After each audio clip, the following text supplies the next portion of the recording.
कांग्रेस की भूपेश बघेल जी की सरकार छत्तीसगढ़ में खाद का कृत्रिम संकट पैदा कर और किसानों को लूटने का काम कर रही है।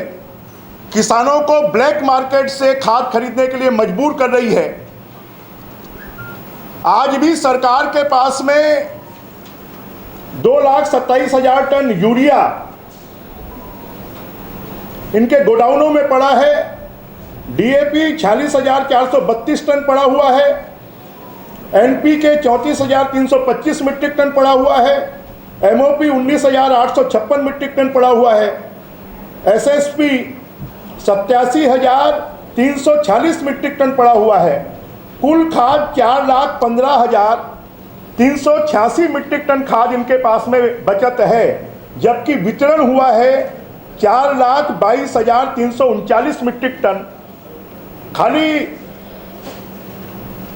किसानों को ब्लैक मार्केट में खाद वितरित करने वाले जो लोग हैं, निजी लोग जो कांग्रेस से जुड़े हुए लोग हैं, वो ब्लैक में यूरिया और DAP को बेचने के लिए सरकार की सोसाइटियों में कृत्रिम संकट पैदा करवाकर और ब्लैक कर रहे हैं।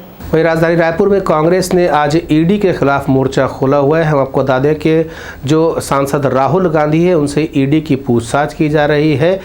नेशनल हेराल्ड केस के मामले में पूछताछ की जा रही है।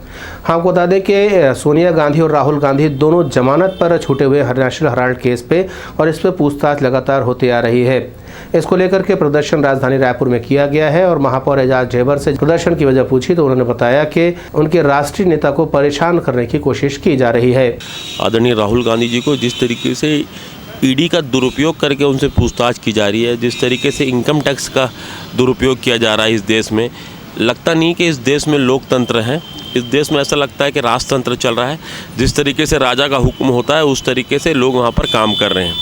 तो कुल मिला के इस देश में लोकतंत्र का कोई चीज़ नहीं है। दूसरी चीज़ अगर हम बात करेंगे तो बेरोजगारी, पेट्रोल के इतने सारे दाम, डीजल के इतने दाम, गैस के इतने दाम, आम जनता त्रस्त है और यहाँ पर सिर्फ 2 ही आदमी मस्त हैं। वो आप भी जानते हैं कौन, वो 2 आदमी लोग हैं। मतलब कुल मिला के लोकतंत्र की जो परिभाषा थी कि जनता के लिए जनता द्वारा शासन, उस परिभाषा को चेंज कर दिया गया। अब ये हो गया कि 2 व्यक्ति द्वारा 2 व्यक्ति के लिए शासन। इधर आरंग विकास खंड के अंतर्गत भी कांग्रेसियों ने केंद्र सरकार के खिलाफ मोर्चा खोला हुआ है। उनका कहना है ED और इनकम टैक्स डिपार्टमेंट का केंद्र सरकार दुरुपयोग कर रही है और उनके राष्ट्रीय नेता को दबाने की कोशिश कर रही है। प्रदर्शनकारियों का ये भी कहना है कि कांग्रेस जिसने आज़ादी की लड़ाई लड़ी है वो न कभी किसी से डरी है और न ही आगे आने वाले दिनों में किसी से डरेगी। उनका ये भी कहना था कि राष्ट्रीय नेता को परेशान करने के लिए इस तरह के हथकंडे भारतीय जनता पार्टी की ओर से अपनाए जा रहे हैं। उन्होंने प्रदर्शन के दौरान ये भी कहा कि देश में महंगाई लगातार बढ़ते जा रही है और महंगाई आदि मुद्दों से ध्यान भटकाने के लिए इस तरह की हरकत भारतीय जनता पार्टी की ओर से की जा रही है। आरंग विकास खंड के अंतर्गत होने वाले इस धरना प्रदर्शन में ब्लॉक कांग्रेस कमेटी के अध्यक्ष कोमल साहू ने भी CTV7 से चर्चा करी है और अपनी मांगे बताई। केंद्र में बैठे मोदी सरकार जो बेमतलब के हमारे कांग्रेस के सांसद है सम्मानीय राहुल गांधी जी, सोनिया गांधी जी, उनको संबंध भेज के बार बार ED कार्यालय बुला रहे हैं।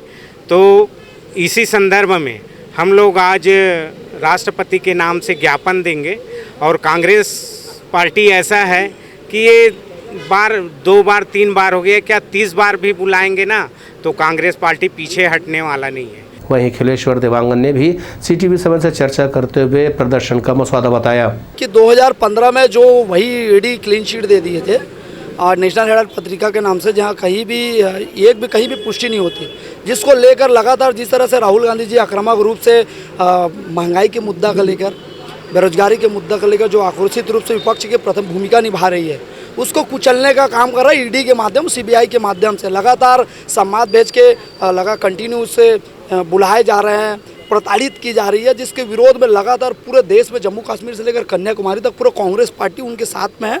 और आज उसी के पीसीसी के आदेश, आईसीसी के आदेश में हम लोग का धरना प्रदर्शन है, राष्ट्रपति के नाम से ज्ञापन है। अगर लगातार इस टाइप की हरकत कर देंगे तो सड़क से लेकर सदन तक की पूरे कांग्रेस पार्टी लड़ाई लड़ेगी। जगार मेला को घूमने के बाद में मुख्यमंत्री भूपेश बघेल ने मीडिया से चर्चा की है। हाँ, आपको बता दें कि 2 साल लगातार कोरोना की वजह से ये मेला नहीं लगा था। जगार मेला वो स्थान है जहाँ पर छत्तीसगढ़ की कलाकृतियों को प्रदर्शित किया जाता है, साथ ही साथ यहाँ पर बिक्री की सुविधा भी उपलब्ध होती है। बस्तर के आर्ट हो चाहे अलग अलग पेंटिंग की कलाकारियाँ, यहाँ पर छत्तीसगढ़ से जुड़ी हुई हर तरह के सांस्कृतिक और कलाकृतिक चीज़ें उपलब्ध होती हैं देखने के लिए और बिकने के लिए। मुख्यमंत्री ने सभी से अपील भी की है कि वो इस मेले का आनंद ज़रूर उठाएं। जगार मेले में घूमा, बहुत सारे स्टॉल लगे हैं, बहुत सुंदर बना है। आर्टिस्ट लोग सब अपने अपने जो उत्पाद है उसको लेकर आए हैं, खादी और उसके भी हैंडलूम से जुड़ी हुई, और उसमें जो गोदना आर्ट है वो बहुत बढ़िया, और कोंडागांव का तो बहुत प्रसिद्ध है। साथ ही जो लघु अनुपस्थित जो उत्पाद है वो भी यहाँ है। तो जगार में ज़बरदस्त भीड़ है और डिमांड हो रही है कि उसे 5 दिन और बढ़ाया जाए, क्योंकि कोरोना काल के कारण से जो ठंड में लगती थी अब इस समय गर्मी में लगाया गया है। तो फिर भी शाम के समय लोगों की भीड़ तो आप देख रहे हैं, खूब भीड़ है। वाटर हार्वेस्टिंग का अब जो सिस्टम है वो पूरी तरीके से अनिवार्य कर दिया गया है। मेयर इन काउंसिल की बैठक राजधानी रायपुर में रखी गई थी। महापौर की अध्यक्षता में हुई इस बैठक में कई महत्वपूर्ण फैसले लिए गए, जिसमें सबसे महत्वपूर्ण फैसले के रूप में रेन वाटर हार्वेस्टिंग सिस्टम को देखा जा रहा है। इनका कहना है कि पहले इस मामले को बड़े ही हल्के तौर पर लिया जाता था, लेकिन अब नगर निगम इसको लेकर के सख्ती बरतने वाला है कि हमने वाटर हार्वेस्टिंग को अब कंपलसरी कर दिया है। इसके पहले आपको ये बात को मानना पड़ेगा कि जो भी होता था वो खाली हम लोग की संतुष्टि के लिए होता था कि हम 10 से 15 हज़ार रुपये जमा करवा लेते थे। उसके एवज में जो आता था वो एक शपथ पत्र देता था। मगर मुझे लगता है कि अगर वाटर हार्वेस्टिंग सिस्टम अगर आज बने, अगर सब लोग करवाते, तो आज जो बोर सूखने की जो समस्या है वो उत्पन्न नहीं होती। तो आज हमने उसको कंपलसरी कर दिया है कि जब वाटर हार्वेस्टिंग सिस्टम आपका लगे रहेगा तभी आपके नक्शे पास होंगे। तभी आपका अगर नक्शे हम पास भी कर दिए तो लेआउट पास करने तभी आओगे जब आप हमें वाटर हार्वेस्टिंग सिस्टम दिखाओगे। तो आज से ये पूरे तरीके से कंपलसरी हो गया। आरंग विकासखंड के अंतर्गत आने वाले ग्राम भांसोज के सरपंच उषा भुवनेश्वर साहू पर भ्रष्टाचार के गंभीर आरोप लगाए जा रहे हैं और लगभग 22 लाख रुपए के गबन का आरोप यहां के पंच और उपसरपंच के द्वारा लगाया गया है। न सिर्फ आरोप लगाया गया है, ऐसे कई तथ्य प्रस्तुत भी किए गए हैं जिससे ये साबित हो रहा है कि उषा भुवनेश्वर साहू के द्वारा यहां पर लाखों रुपए की हेराफेरी की गई है। बताया जाता है कि जनपद पंचायत आरंग के ग्राम पंचायत भांसोज के तत्कालीन सचिव रवि टंडन और सरपंच उषा भुवनेश्वर साहू पर मृत हितग्राहियों के निराश्रित राशि को गबन करने का आरोप उप सरपंच संजीव चंद्राकर और आधा दर्जन से अधिक पंचों ने लगाया है। पंचों ने उप सरपंच के नेतृत्व में जिला पंचायत रायपुर मुख्य कार्यपालन अधिकारी को इसकी शिकायत की है और इसकी जल्द से जल्द जांच करने की बात कही है।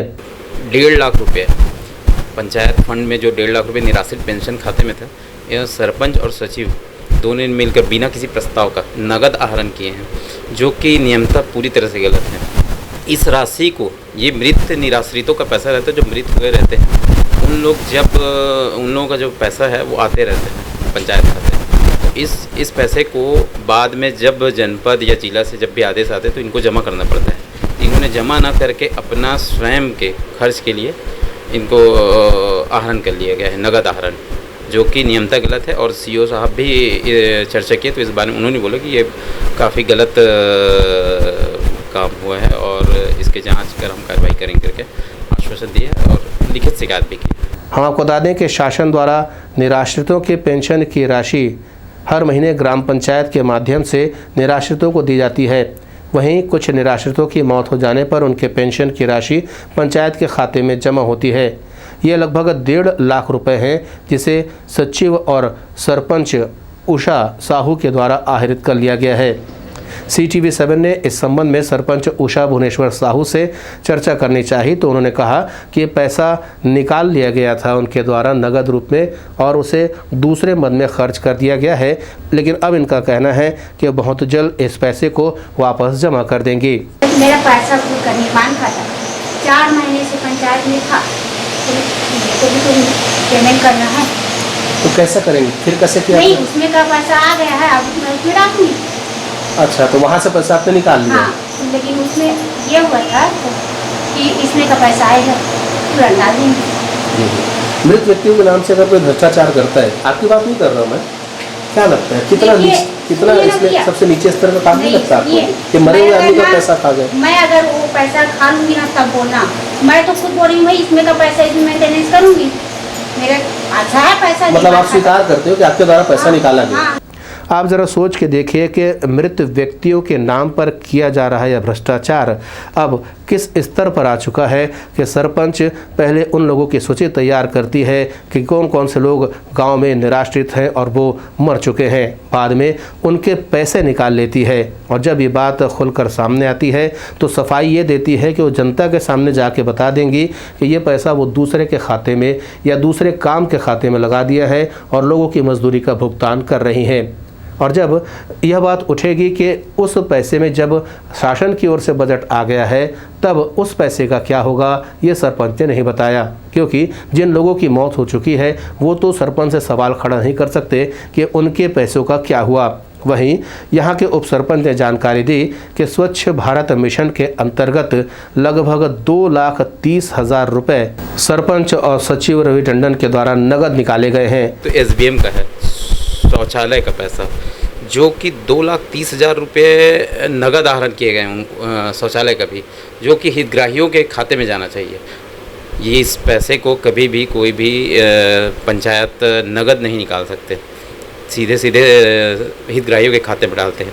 अच्छा, एक चीज़ और है इसमें, ये जो पैसा है नारा पंचायत का था जो गलती से यहाँ आया था और जिला से भी, जिला CO से भी आदेश आ चुका है कि इस पैसे को वापस किया जाए।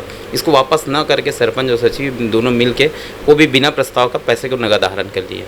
वहीं 15वें वित्त के अंतर्गत बगैर किसी प्रस्ताव के 4,98,000 रुपया निकाला गया है, जिसका कोई भी कार्य नहीं कराया गया है और ये पैसे कहाँ गए इसके बारे में भी कोई जानकारी देने के लिए यहाँ उपस्थित नहीं है। सरपंच का एक ही कहना है कि वो जनता को बता देगी कि इन पैसों का उन्होंने क्या किया। पहले से जवाब दे तो हमारे को तो मालूम नहीं क्या बोल रहे हैं।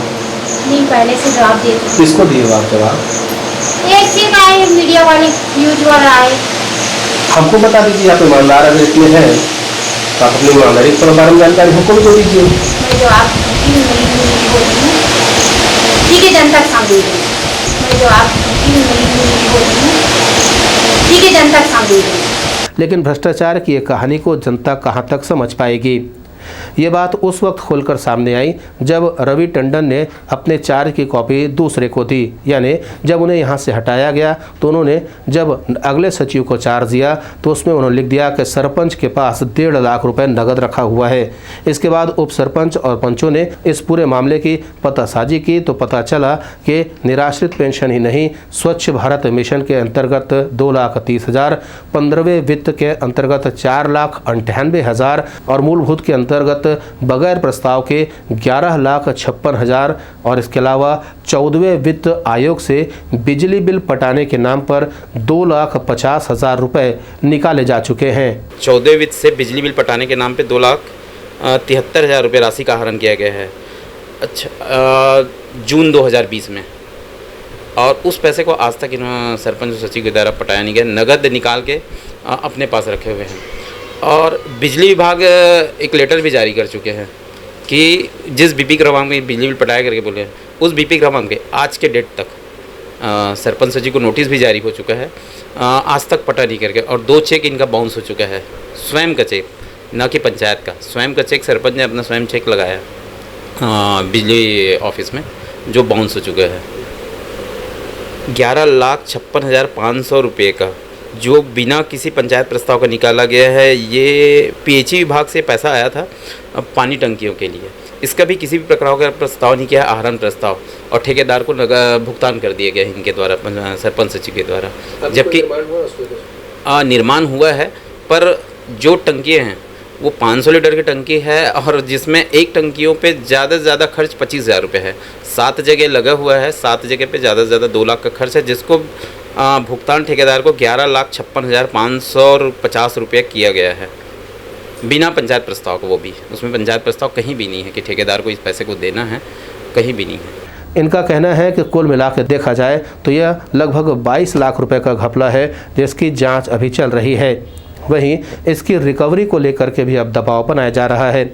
CTV7 ने सचिव से भी मुलाकात करनी चाहिए, लेकिन सचिव मीडिया के सामने आने से बचता रहा। Bureau report, CTV7 Raipur. CTV7 की खबरों में फिलहाल इतना ही।